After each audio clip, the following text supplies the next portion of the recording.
All right, so generative AI, huh? It's a lot, right? It feels like every day there's something new. And honestly, this Neural Nuggets newsletter, yeah, it kind of throws you right into the thick of it, you know? But hey, that's what we're here for, right? We'll break it down together, figure out what's really going to shake things up and what's just, hype. And the interesting thing is, with generative AI, it's not just hype, it's serious business.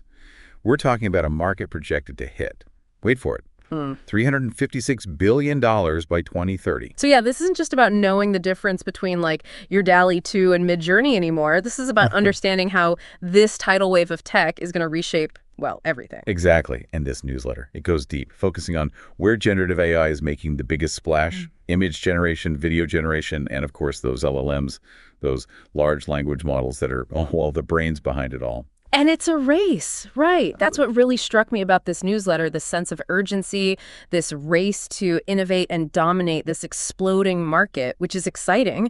It means we get to benefit from all the cool new tools and breakthroughs. So are we ready to jump into some of those? Let's do it. All right. So first up, images. I know a lot of folks are excited about the potential here, and this newsletter throws a new name into the ring, Flux. Supposed to be even better than Midjourney. Have you been hearing about this? Oh yeah, Flux is making waves, and for good reason. What's got everyone talking is that it's open source, which is huge for developers. But even more so, it's the quality. People are saying it just straight up beats Midjourney, especially when it comes to realism and detail. Okay, now I'm intrigued. But are we just taking their word for it, or did our Neural Nuggets friends bring receipts? Back up these bold claims? Oh, they came prepared, all right. Yeah. They actually included a side-by-side comparison of an image generated by Flux and one by SDXL. And the prompt they used, well, let's just say it was pretty specific. Do tell. All right, so picture this. A cartoon-style scene of a fabulously wealthy duck. It goes on to specify, like fluttering dollar bills, a lavish gold chain, a sign, sunglasses, you name it. They even threw in some art style inspiration, like Greg Rutkowski. Wow, they really went all out. So how did the images stack up? I gotta know. The difference was night and day. I mean, Flux nailed every single detail. The duck's gold chain, the sign, and get this, you could actually read the text on it. No way. Legible text. That alone is a feat for some of these AI image generators. Okay, I'm impressed, and we're only talking about ducks here, people. Right. But SDXL, on the other hand, really struggled, especially with the text, which just goes to show how far Flux has come in terms of accuracy and attention to detail. Okay, Flux is sounding pretty impressive so far. Should we all just ditch our current tools and hop on the Flux bandwagon right now? So Flux sounds amazing, but come on, no AI is perfect, right? There's got to be a catch. Well, yeah, there's always a trade-off. Flux might be the detail king, photorealism down to a T, but some of the more advanced features, they're still, catching up. Okay, I see. So what's missing? Well, take ControlNet, for example. Yeah. Those tools that give you that fine-tuned control of your image, like posing a subject's arm just so. Flux isn't quite there yet with that level of control. So it's like, what? A crazy, talented, but kind of green artist, like amazing raw skills, but still learning those finer techniques. Yeah, that's a great way to put it. But here's where it gets really interesting. The newsletter also highlighted how good Flux is with hands. Hands. Seriously. Isn't AI in realistic hands like a running joke? Totally. Perfectly rendered hands have been like the holy grail for AI image generators. But Flux, well, it's like they cracked the code. Okay, now that's a game changer. No more creepy AI hands. But why is it such a big deal? Especially the logo part. Think about it. Hands are everywhere in visual communication, right? Conveying emotion, action, even a brand's personality. Yeah. And when it comes to logos, having an AI that can just nail that clean, crisp design, game changer for businesses. Right. Like having an on-demand graphic designer who specializes in, hands and logos? That's wild. Okay, Flux, you've impressed us. But let's shift gears to AI video generation, another area where everyone's waiting for the magic to happen. Yeah. Imagine typing in a prompt and boom, Hollywood quality movie. Wouldn't that be something? The reality, though, it's a bit of a different story. Yeah, the newsletter put it perfectly. Progressing, proliferating, and disappointing. Nailed it. So really, what's the holdup with AI video? I thought this was like the next big thing. It is, but it's way more complicated than still images. Text-to-video models are getting better, don't get me wrong. But those mind-blowing cinematic results, not quite there yet. Like what? What's out there that's not cutting it? Well, you've got Runway Gen 3, right? 7 times faster, they say. But the quality is all over the place. Sometimes amazing, sometimes not so much. Right.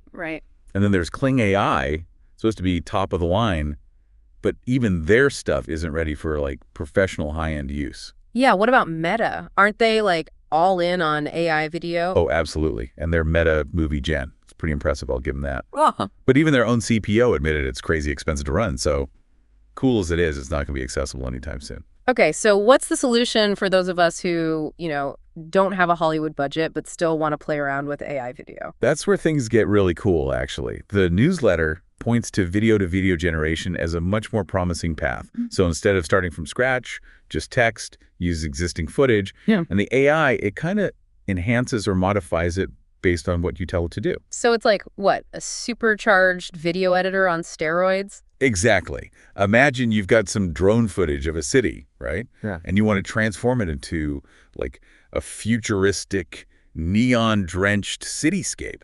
Runway ML, they actually showed this off. Ooh, now that's what I'm talking about. Took something totally ordinary and made it, I don't know, slick, futuristic, the whole 9 yards. But you still need that initial footage, right? What if I don't have, like, a drone just lying around? Yeah, that's the limitation right now. Oh. Plus, getting specific brand stuff in there, like logos, it's still a challenge, even with video to video. But it's definitely something to watch if you're looking for, practical, accessible AI video solutions. Totally, I'm adding that to my list. Okay, so images, we talked video, but what about the brains behind it all? The LLMs, it feels like every week there's a new one. I know, right? What are some of the big updates that caught your eye? Well, Meta, they always like to push the envelope, right? So they just released Llama 3.2, and get this, it can analyze images. Wait, hold on. Analyze images? I thought LLMs were all about text. This is a big deal. Think about it. You're using an augmented reality app, and the AI can not only see what your phone's camera sees, but it gets it. Okay, what about OpenAI? They've been quiet, haven't they? Not really, actually. They just dropped a preview of ChatGPT o1 preview. This one's a coding whiz. Can even tackle, like, AP calculus problems. What about Google? What are they up to in the LLM world? Well, remember NotebookML? It's been making some noise, especially with its ability to, well, generate AI-hosted podcasts. Hold up. AI-hosted podcasts. Are you saying we've officially made ourselves obsolete? Let's just say it's an interesting development. You feed it some material and boom, it creates a whole podcast episode, complete with AI hosts discussing the topic. Wow. Okay, that's both cool and kind of creepy. Makes you think about the future of audio, for sure. Definitely. And speaking of shaking things up, Apple's getting in on the AI action too, with what they're calling Apple Intelligence. Apple Intelligence. Okay, now I'm intrigued. What's their angle? From what we're seeing, it's less about creating something totally new and more about, like, supercharging what they already have. Think smarter emails, custom emojis on the fly, a Siri that actually gets you, So less like a digital assistant, more like a whole team of AI helpers built into everything Apple. Okay, so we've covered the big guys, but what about those hidden gems? Anything in the notable updates section catch your eye? Definitely. There's instant drag where you just, like, drag and drop to edit images. Want to move that tree a little to the left? Go for it. Sounds dangerously easy. What else? There's Ideogram 2, another player in the image generation game, giving even Flux a run for its money. And for anyone who wants to bring their photos to life, there's Mimic Motion. It animates images with dance moves. Oh, that's cool. Turning family photos into dance parties. Love it. Right. And lastly, we've got Pico 1.5, super versatile tool for video. Does text to video, image to video, even has built-in effects. It's like with all these tools, all these updates, we're just scratching the surface of what generative AI can do. Absolutely. And that's what makes this whole field so exciting. It's changing so fast. What's revolutionary today is old news tomorrow. So true. And the Neural Nuggets newsletter sums it up perfectly. Those who act quickly will gain a competitive edge, while others risk falling behind. It's all about embracing the change, experimenting, see what's possible. The possibilities are limitless. I couldn't agree more. So listeners, we've covered a lot of ground today, from image generators to AI that can analyze the world around us. We've seen how this stuff is about to change everything. And the key takeaway, this is just the beginning. The future of generative AI is wide open, and it's up to all of us to see what we can create. Perfectly said.